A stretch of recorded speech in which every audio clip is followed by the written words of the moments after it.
This is Dr. Michael Cameron, and this is the Registered Behavior Technician module number 14.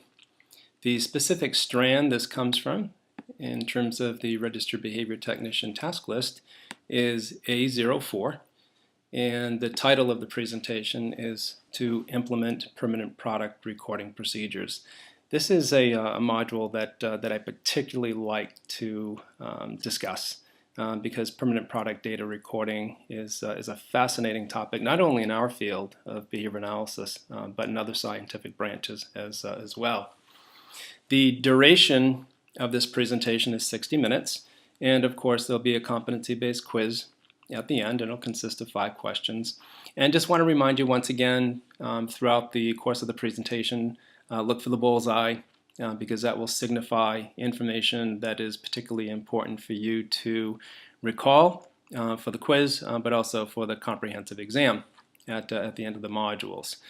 With respect to demonstration requirements, one of the things that I recommend is that at the conclusion of this training, you ask your BCBA supervisor to show you an example of permanent product data collection that they've done during the course of their career.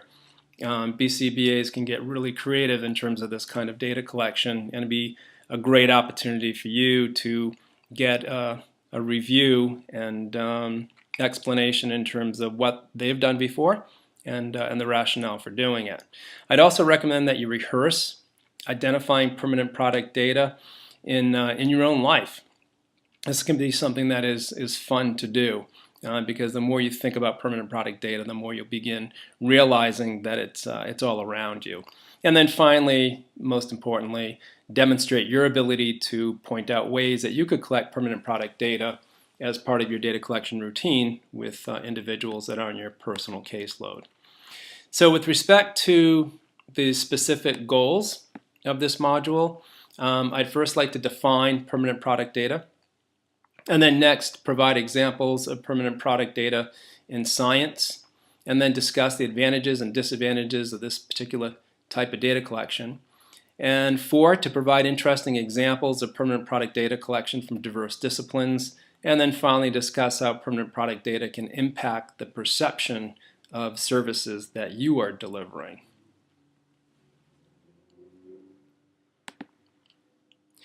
By way of definition, permanent product recording is also referred to as outcome recording, and it involves the recording of tangible outcomes of behavior rather than the behavior itself.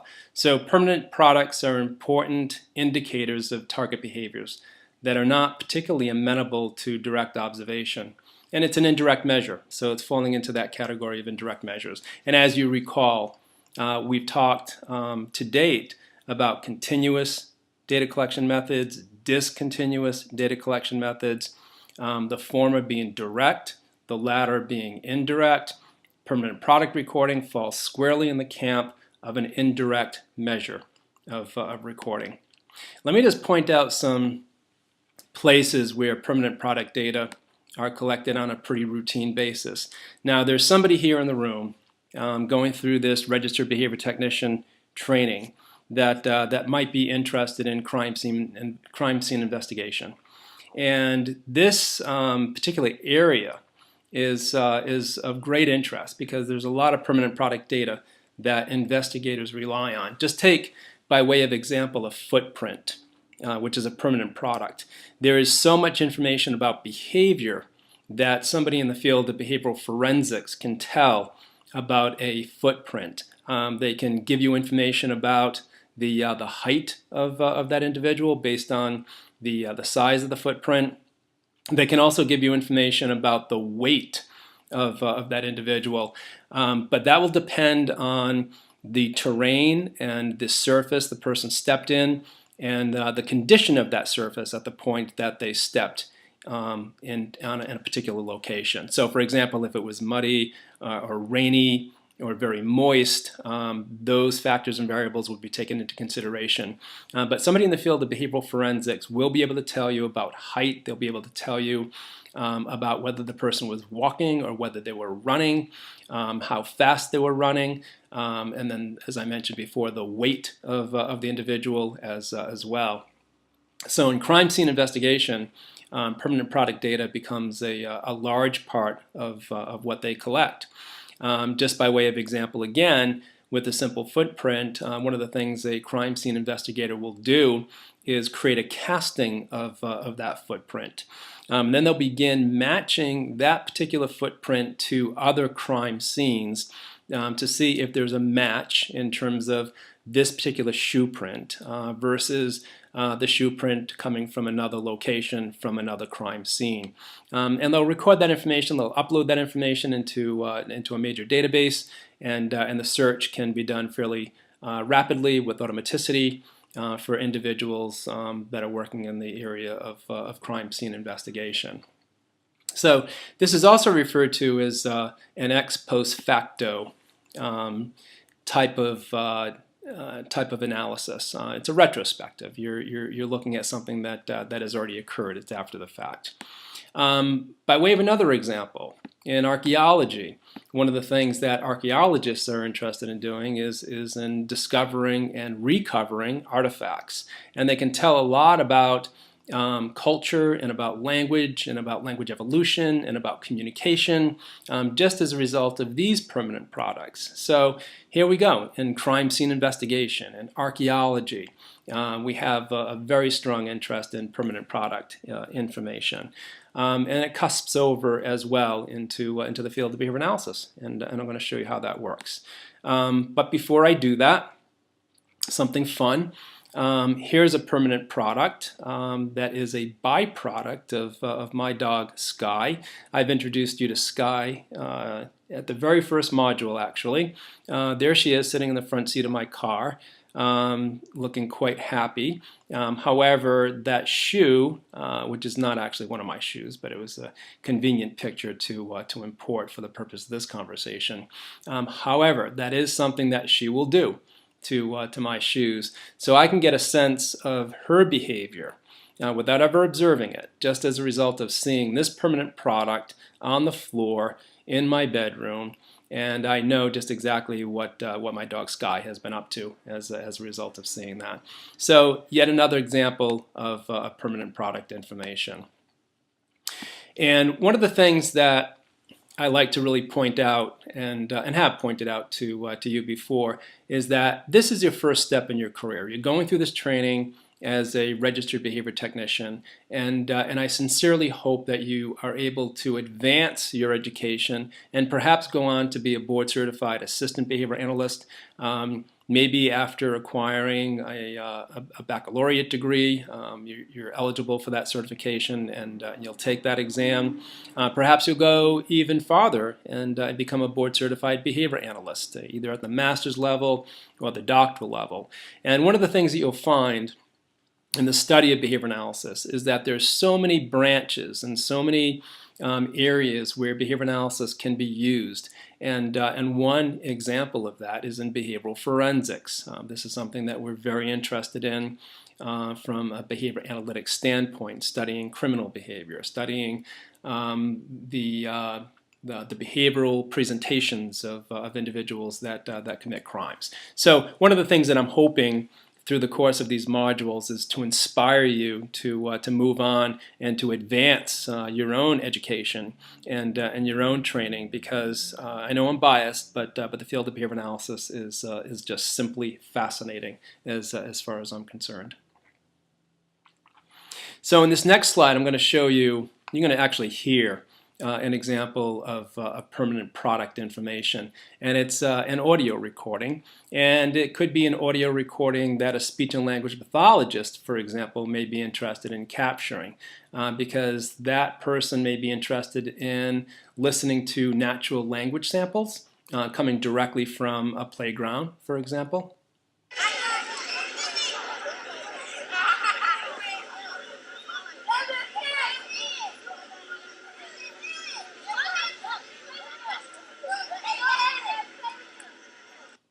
So that would be one way for a speech and language pathologist to actually gather information about the language being used in the natural environment. And if that speech and language pathologist, for example, is working on articulation or prosody of speech or volume of speech, the person's capacity to project their voice, they'd be able to take a language sample right from a playground for one of these little kids that are showing up in the picture here.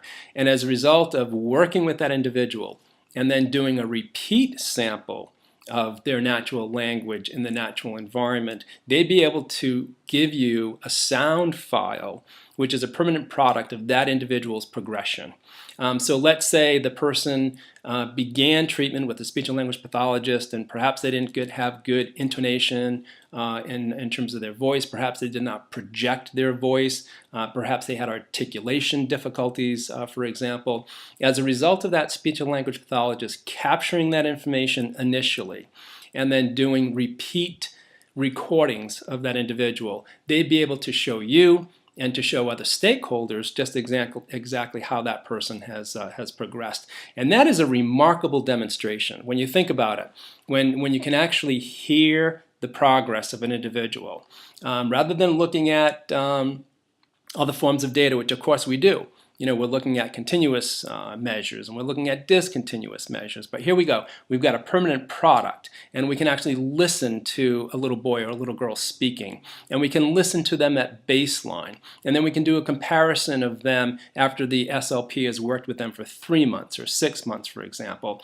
And as a result of that audio file, you can create a sort of audio flip book, and you can listen to samples of their speech, samples of their language, and compare it from baseline to post-intervention and get a true recording of that individual's progress. So for that reason, permanent product data is of great interest, not only to behavior analysts, but also to speech and language pathologists and occupational therapists and physical therapists and physicians and nurses and the medical community as well. We are all interested in permanent product data, and it is very compelling when a family member, for example, listens to that kind of recording that I just mentioned to you.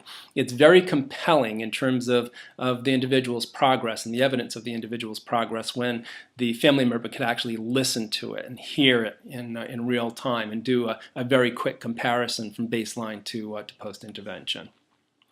Now, one of the other things I like to do in terms of permanent product data is to use what's referred to as a talking photo album. This is a great device, and what you can do with this is to insert photos.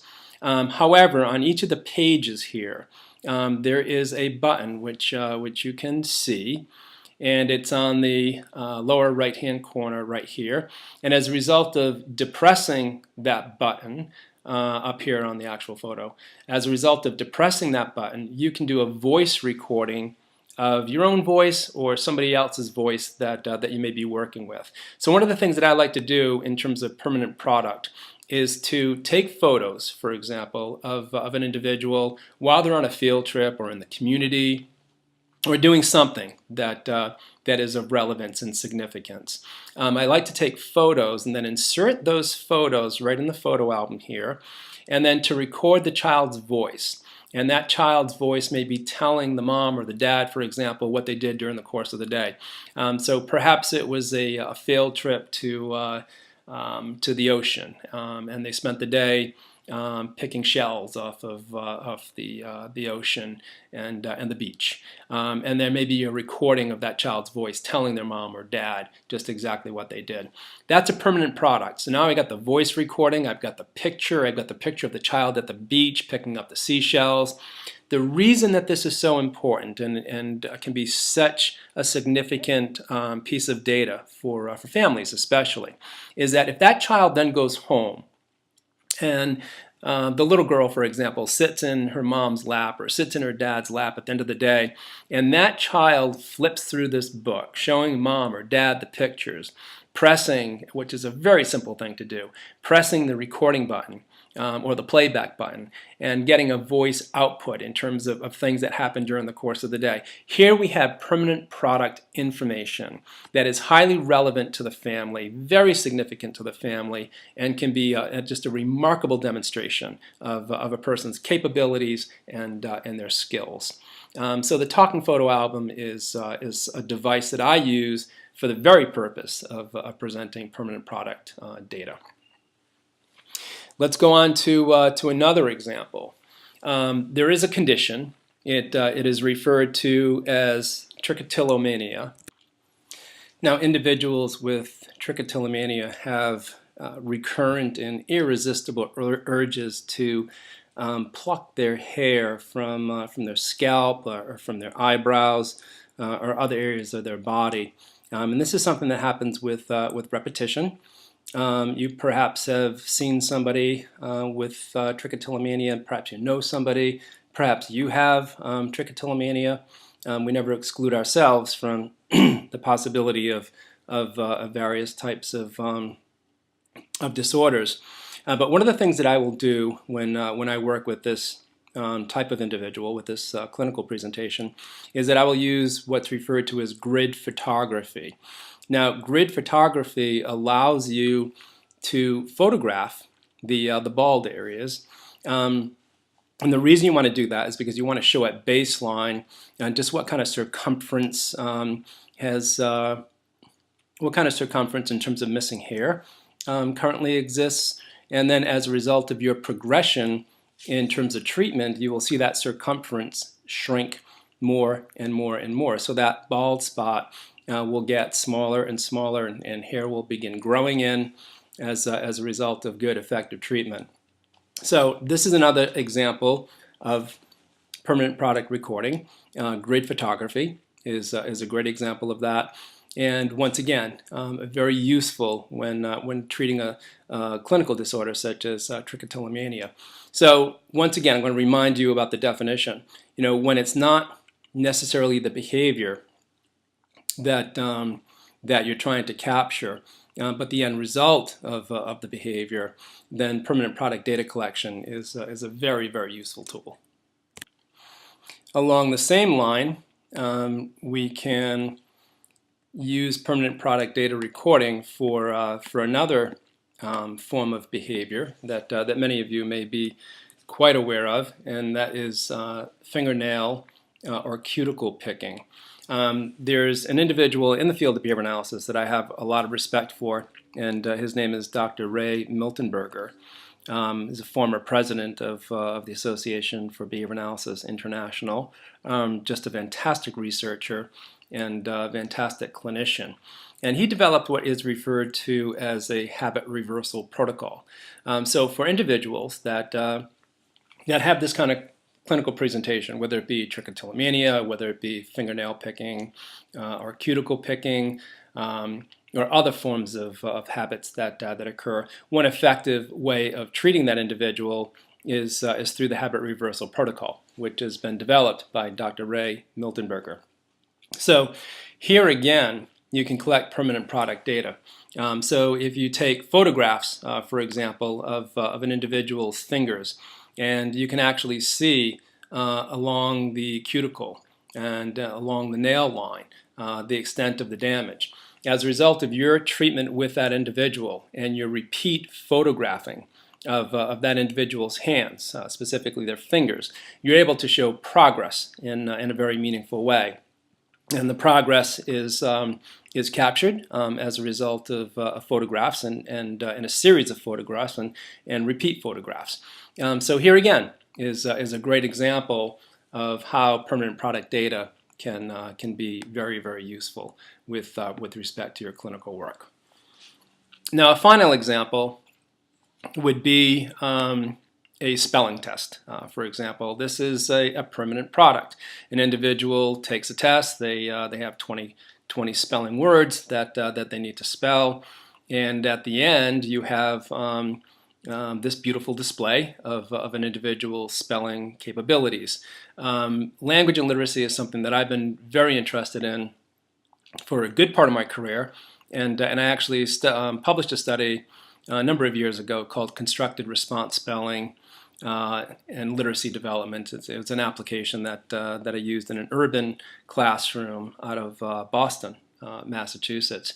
And one of the things that I did in this study was to compare a couple of different ways of teaching people how to spell, one of which is what's referred to as constructed response, which means that the individual has a letter bank, and all they need to do to spell a word is to assemble the letters that are in the letter bank. And that's different from cold recall in terms of spelling. And the actual method of teaching using constructed response spelling can be very effective. So a number of years ago I did a study that compared the efficacy of constructed response spelling versus ways that teachers traditionally teach spelling in an academic setting.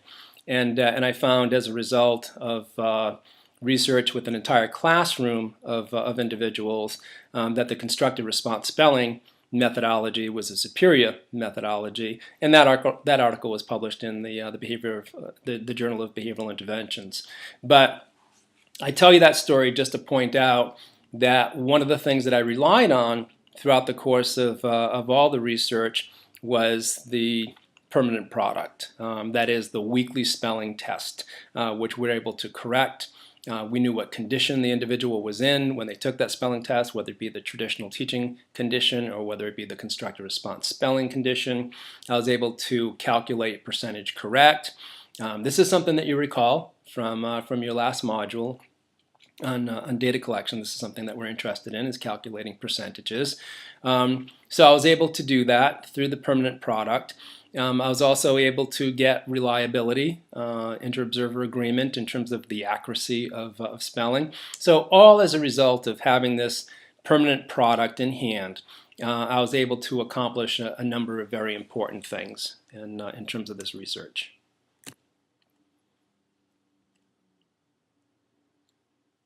Now, I promised you that we would discuss examples of how permanent product data collection could be used in the context of your work. So when I think about, let's take autism spectrum disorder, for example. We've spent some time already talking about various types of clinical presentations, such as trichotillomania, for example, touching on individuals with anxiety disorders as well. But let's take autism spectrum disorder, and let's say we're looking at the Diagnostic and Statistical Manual 5, and we're looking at the criteria for the diagnosis of autism spectrum disorder, and we see that there are some features of individuals that are on the spectrum that have a diagnosis of autism spectrum disorder, and the features are common among those individuals. And one of the things that is found as a result of good assessment is that individuals on the spectrum have difficulty with social interaction, and in terms of their interactions with other children, their interactions with adults as well. So we were looking to promote social interaction. Let's say we're trying to get two individuals, two boys, for example, to actually interact with each other and to play and to cooperate with each other through the context of play. One of the things that we could look at in terms of a permanent product is what resulted in their play behavior. And I don't know about you, but when I was a little kid, one of the things that I really loved to do was to build forts. I like doing that in the woods. I like doing that up in trees. I like doing that in shrubbery. I like doing it in my basement using blankets and boxes, and certainly somebody in this room going through this course sequence has had that interest as well. So as a permanent product, you could take photographs of the outcome of cooperation, the outcome of play, the outcome of healthy outdoor activity. And here's a photo of a cool little fort, a little camp that these individuals constructed as a result of their own play behavior. So it's a permanent product. You can go out, you can touch it, you can see it. It is there. It is the outcome of behavior. It's the outcome of cooperation. It's the outcome of healthy play. And that's one example And if you took a photograph of this, for example, let's say you were working with these two little guys, and you took a photo of this at the end of the day, and you used one of those talking photo albums, for example, and you inserted this picture into the talking photo album, and you had these two little kids record their voices in terms of what they built, then that could be transported back to mom and dad. They could play it for mom and dad. They can show the pictures to mom and dad, and then mom and dad get a really good sense in terms of the play date and what happened during the play date and what happened during the social activity. So one of the other areas that we're interested in terms of autism spectrum disorder is expressive language and the person's expressive language skills. So here's a researcher, Dr. Roy. He has, if you can go to YouTube, you can find one of his TED lectures, which is simply fascinating. But Dr. Roy had developed an impressive video on YouTube, and the name of the video is The Birth of a Word.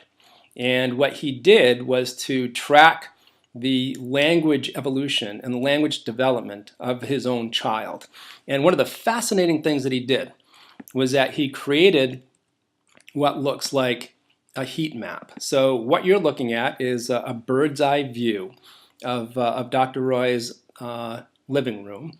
And in that living room, what you're seeing is essentially a heat map of locations where specific words had occurred.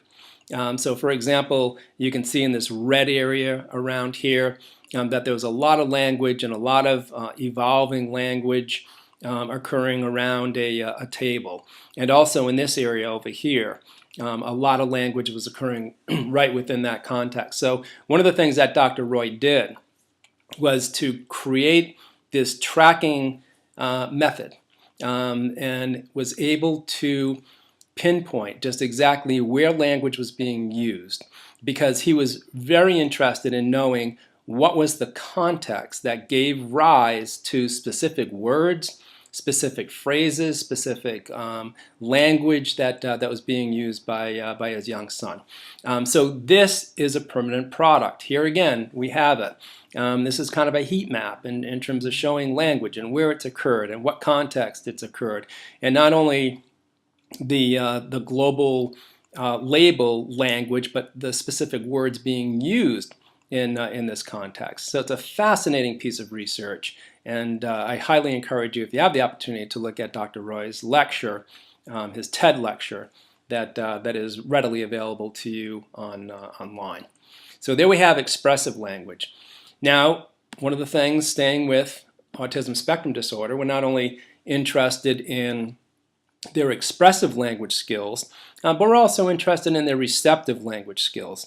So if you're working with an individual, okay, now I'm going to make a connection back to one of your previous trainings as well. So here we have activity-based instruction, natural environment teaching, NET at its best right here. So this is a little guy in his kitchen. He's got that jelly jar on the kitchen counter. It looks like he's making some kind of angel cake or something along that line.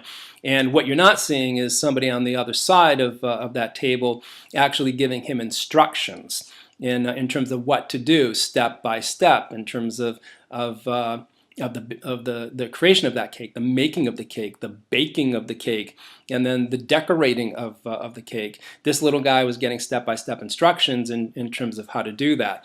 Now the implication there is that in order to follow the instruction, this individual has to have some pretty good receptive language skills. He has to understand what is being said to him, and he has to understand the instructions and then follow through with the requisite motor behavior in order to conduct and complete the steps that he's being instructed to complete.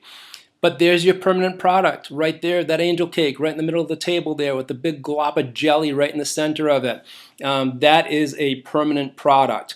And had mom and dad not been home, but somebody else in the house, for example, an adult, while you're doing your session with this little guy, they come home and they walk into their kitchen right there, and they look in the center of the table and they see that cake They know immediately what you've accomplished during the course of the day. And then it's up to you as a registered behavior technician in terms of your good communication with stakeholders to tell them exactly how language was being targeted and how you were working on language skills in the context of this activity, and how well he did with respect to following instructions. Not only would you talk about his receptive language skills, but his expressive language skills. Perhaps you're focusing on his verbal behavior and his use of mans and his use of tacts and interverbals and echoics, all things that we'll be talking more about later on in these modules as well. A lot of that information being picked up, by the way, by the VB map. So we get a nice connection here to assessment as well.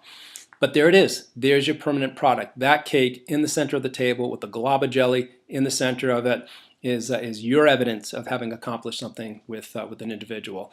Now, at the beginning of this training, one of the things that I promised you is that I would point out how you are essentially driving perception of services as a result of the kind of data that you collect. So the perception of what you're doing, the perception from mom and dad, is influenced by the product that you're showing them. And here the product is the cake. And you get to tell the story about the things that happened centered on creating that cake. And this does not supplant, for example, your use of continuous data collection or discontinuous data collection, because you can easily show mom and dad as well the number of mans that occurred, the number of interverbals that occurred in this context, or the number of echoics that occurred in this context as well. So one of the things that I mentioned previously is that permanent product data collection does not supplant other forms of data collection. It can be supplementary to other forms of data collection, and this is a prime example of exactly that. Now we have a fourth example. So individuals staying with autism spectrum disorder may have restricted areas of interest. And perhaps you have been working with an individual in terms of trying to expand their repertoire of what they do, the kinds of skills that they have. And I don't know about you, but if you ever zoomed across a line on a zip line, it's a lot of fun. And if you do it with kids, it is especially fun. So maybe this took a lot for you to accomplish. Maybe this individual had a fear, for example, of being elevated and being off the ground and not having feet on the ground. Maybe they had a fear of movement. Maybe they don't like kinesthetic activity, vestibular activity, for example. So this is something that would be touching some sensitive areas for the person. But here's your accomplishment. And maybe you have a video of this zip line activity. Maybe you have a photograph of this zip line activity. And there's your permanent product. So you go once again to the stakeholders and you essentially show, look what's been accomplished, look what we did. This is somebody that didn't have such a keen interest in outdoor activity. Maybe this is somebody that was more inclined to be sequestered in their room playing video games and doing something with technology, but not doing something outdoors. And here's your accomplishment, and here's the photograph of it, and here's the video of it. And this is a permanent product, and yet another example. And you can see the reason why it's so relevant in terms of showing people what's been accomplished as a result of permanent product data.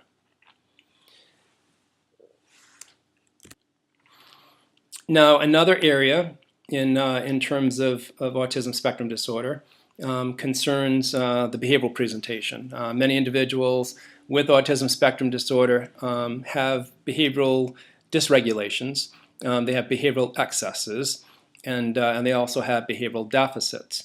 I'm going to tell you about one little guy that I worked with, and tell you a story about him and how I collected permanent product data on this little guy as well. What you're looking at here is a wood floor. What you're also looking at here is a floor that is pretty well marked up and scratched. The individual that I worked with was from a Russian orphanage. He was adopted when he was 2.5 years old. And one of the things that he did soon after being adopted, and within a year at least, is that he would get out of bed during the course of the evening, and he would crawl into his closet, and he would spend time on the floor of the closet, and he would gouge with his fingernails scratch marks in the wood floor, and also in other wood surfaces as well. So the wood doors, the wood paneling, the woodwork on the walls. All those areas were targeted for scratching and gouging, and this is something that he did pretty reliably on a night-to-night basis. And his family, of course, was extremely distressed as a result of him having a disrupted sleep and awake cycle, but also as a result of the damage being done in their home. By the time I began working with this little guy, he had he marked up his floors in his bedroom really well. And he also began targeting the dining room table and also the dining room hutch, and also the railing going from the second floor to the first floor on the stairway railing. All of those surfaces had these kinds of scratch marks on them. So one of the things that I did at the very beginning of my work with him was that I took photographs of all the surfaces that were being targeted. This was an individual that was actually above normal intelligence. It's probably falling into the gifted category. So he was fairly easy to work with from a language standpoint, and I could explain things to him and discuss plans with him in terms of how we would go about the process of his treatment, and he was really a delight to work with. But my starting point, honestly, was taking photographs of all the surfaces that had been targeting. Why did I do that? Because I wanted a permanent product. Why did I do that? Is because I wanted to compare one photo to the next to make sure that I had the evidence that there was an eradication of the scratching as a result of not seeing new scratch marks or fresh scratch marks on the floor, on the wood doors, on the railings going from first floor to second floor, on the hutch and the dining room table. For example, all those surfaces were recorded. Now, very quickly in terms of this case study, one of the things that I did with this little guy is that I discovered that he was fascinated with artwork, and he was actually quite a good artist. He did sketches and watercolors and paints as well, and he's quite young, but very, very good at doing that. And one of the things I discovered, didn't know much about before working with him, is a medium and a form of art that is called scratch art. And what that involves is an individual taking their fingernails if they like, but other kinds of tools as well, and to scratch into surfaces different images and different pictures. And it's an entire area, an artistic form that's referred to as scratch art. And that is what I gave him as a functionally equivalent replacement behavior. And one of the things that we did was to make those things available to him. Those art supplies were available to him during the evening, late at night. We put a lamp in his room, and we did allow him to get up during the evening and to actually engage in the preferred activity, which was scratch art. Now, one of the things you immediately think is, well, do you want to do that kind of thing with a kid in terms of their overnight, nighttime behavior? But it was either that or it was him getting up, crawling out of bed, crawling into the closet, and doing this kind of damage. So we quickly got control over his behavior as a result of a total treatment package, which I don't have the time, unfortunately, to tell you all about. But the scratch art outlet was just one thing that we did of many things. But I want to remind you that the relevance here is that the starting point was the photographs of the areas, the surfaces, and to show where we were at baseline and where we were as a result of intervention. Ultimately, the family very progressively began refinishing these surfaces, so it made it a little easier, well, made it a lot easier for me to demonstrate the progress, because the new refinished surfaces were not being scratched at all, nor where the already damaged areas becoming worse over time. So, great example of how permanent product data can really assist with respect to that kind of programming. So there we have it. We have a number of great advantages in terms of permanent product data collection. It can serve as a supplement to direct measures.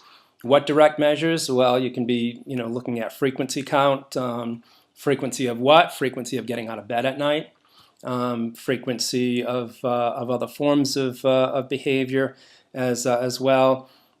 So we have our direct measures in place. We've got our continuous data collection systems in place. We've got our discontinuous data collection systems in place. And the permanent product data collection method just rounds things out. It becomes a supplement. It becomes an addition. It's never the case that I just rely exclusively on permanent product data, but it is always something that is part of an overall data collection plan that I'll use. So there's point one. It's a useful supplement, and then point two, it's useful when the product of behavior, the outcome, is a primary concern and a primary interest. And at this point, I'm just going to remind you about that speech and language pathologist and that person taking the language samples out on the playground. That individual was interested in the outcome of her speech and language sessions, and she was working on articulation. She was working on intonation and prosody of speech, and the force of speech, and the volume of the voice. And as a result of these natural recordings that occurred in the playground, she was able to demonstrate over time just exactly what kind of impact her sessions have been having on the young individual that she was working with. So permanent product data collection interests board-certified behavior analysts. It will interest speech and language pathologists and occupational therapists and physical therapists and an interdisciplinary team. Permanent product data collection also interests teachers, for example, in public schools, because they have that product, the spelling test or the math worksheet, or the paragraphs that have been composed and constructed as a result of a writing assignment. All those things are permanent product data. And one of the things I want to remind you of again is that the permanent product data collection lends itself to good inter-observer agreement, because I can take that spelling sheet and hand it to another person and say, can you score this for me? Can you record the number of correct responses, the number of words spelled correctly? And can you do a calculation in terms of the percentage correct? And I'll do the same thing with the same paper. And we can get agreement in terms of the behavior and the accuracy of the individual spelling. I could also take a permanent product of a voice recording, and I could get two speech and language pathologists to score the person's articulation capabilities, or the person's capabilities in the area of using prosody of speech, for example. So it becomes really interesting because it lends itself to some very creative methods for collecting data. So here we go.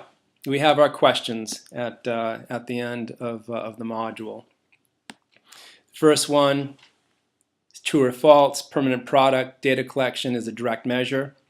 That's false. Permanent product data collection is an indirect measure, and once again, often used as a supplement to continuous and discontinuous data collection methods. What is permanent product data collection? It's a recording of the tangible outcome of behavior rather than the behavior itself. And then give it 3 examples of permanent product data. Well, I could take photographs, for example, which are maybe signs of self-injurious behavior such as swelling, or I could show you a completed homework assignment, or I could even show you manufactured goods. Why would an SLP be interested in permanent products? Well, that person can use audio recordings, and they can use it for comparison purposes. They can create kind of an audio flip book for the purpose of demonstrating progress for the individual. And then finally, indicate one main advantage of permanent product data collection. Well, it does not require direct observation of behavior. So let's go back to the individual with trichotillomania. It was unnecessary to directly observe the behavior. I knew the behavior was occurring as a result of the bald spot and the size of the bald spot and the location of the bald spots, whether it be on the scalp or the eyebrows or other locations. So there's no need to directly observe the behavior. Let's go back to the example as well of cuticle picking and fingernail picking. No need to observe it. You can see the outcome as a result of photographs of the individual's fingers and the integrity, the skin integrity around the cuticles, for example, and the integrity of the nail, whether it's chipped or frayed or fractured in some way. As a result of taking photographs of that, you'll get evidence of whether you're making progress with the individual or not. So as I mentioned at the beginning of this presentation, the whole idea of permanent product data is simply fascinating, not only to us in the field of behavior analysis, but also to other disciplines. And I mentioned behavioral forensics, but other areas of science like archaeology, for example, crime scene investigation, for example. All those scientists that work in those various disciplines are keenly interested in permanent product data collection. I hope you enjoyed this lecture, and I hope that you're able to speak to your board-certified behavior analyst at this time regarding permanent product data collection systems that they've used. I'd also encourage you once again to look in your own life for permanent products, which is evidence of your behavior, for example, or somebody's behavior that you know well. It's always interesting to do that. And then finally, for the purpose of the work on your own cases, begin thinking about how you can collect permanent product data to show the progress of an individual as a result of tangible things, tangible outcomes that you're able to show and share with stakeholders. Thank you for your attention, and I'll see you in the next module.